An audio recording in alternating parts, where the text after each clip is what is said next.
Ce Shabbat exceptionnel, nous sortirons 3 Sifrei Torah. Dans le premier, nous lirons la section de la semaine, Tazria.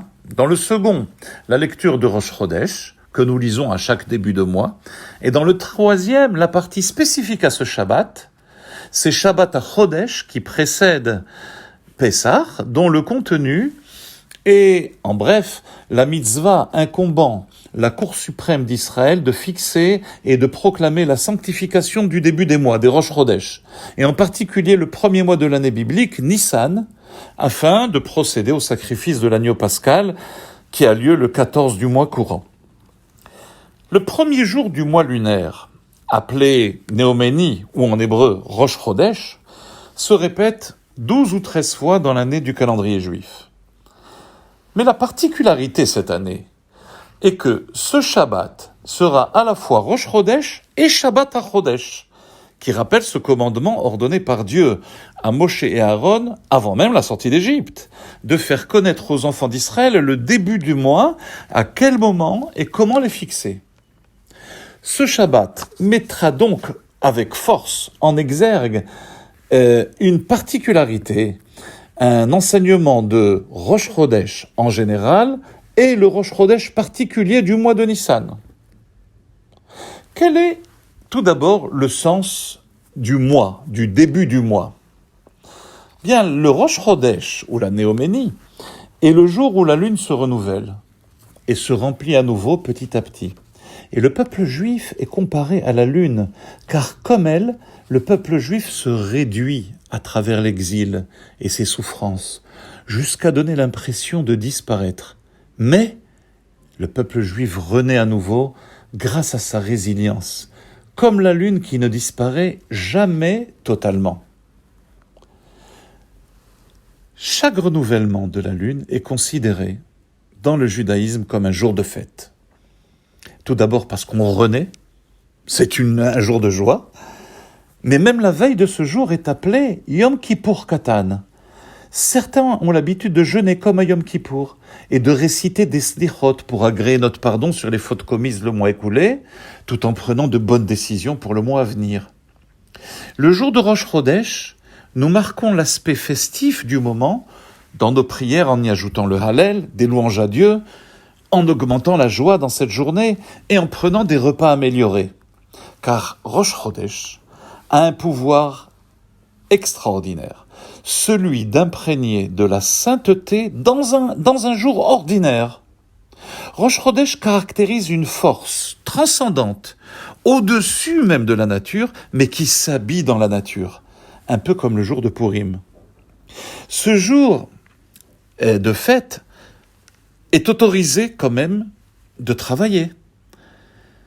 La Torah nous dit « Sheshet yamim ta'avod » 6 jours tu travailleras. Et en travaillant, l'être humain s'identifie à Dieu qui, lui, a créé le monde en 6 jours et nous a offert cette belle nature. Ce qui n'est pas le cas Shabbat.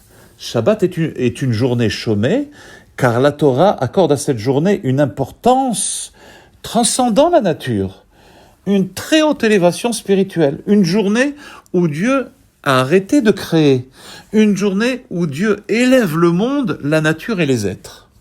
En résumé, le Shabbat représente la manifestation divine au-dessus de la nature, nous le sentons bien, on est détaché des préoccupations quotidiennes, des jours ordinaires, de semaine.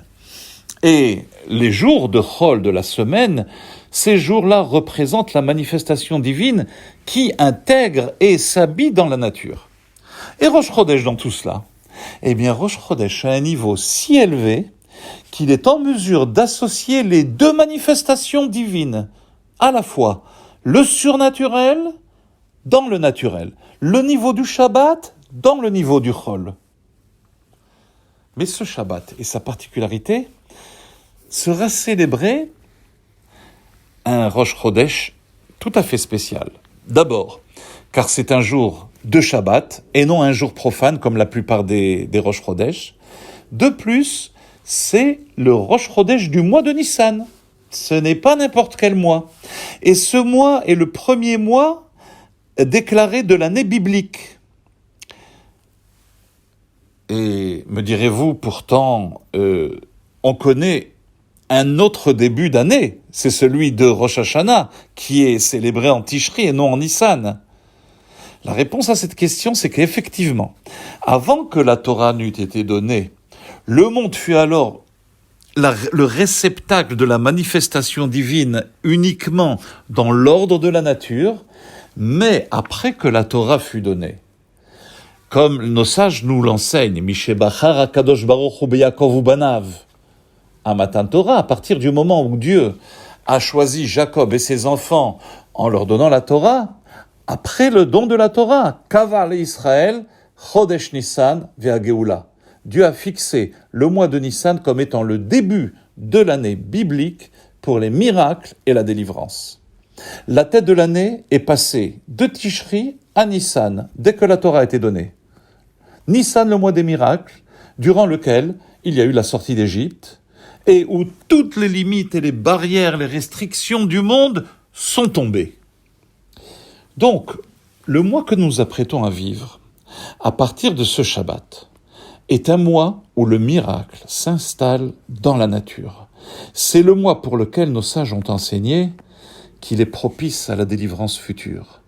Car alors, des miracles se produiront, non pas de façon éphémère, comme à la sortie d'Égypte, mais ces miracles s'installeront en permanence, jusqu'au point où nature et miracle ne formeront qu'une seule et unique entité. En d'autres termes, la résilience rejoindra la liberté. Souhaitons que ce mois de Nissan à venir soit celui de notre résilience et de notre liberté, comme nos sages nous l'ont promis, Benissan Nig'alu ou Benissan Atidin Lehigael. Au mois de Nissan, nos pères ont été sauvés, et en Nissan, nous serons sauvés par la venue de Mashiach. Shabbat Shalom.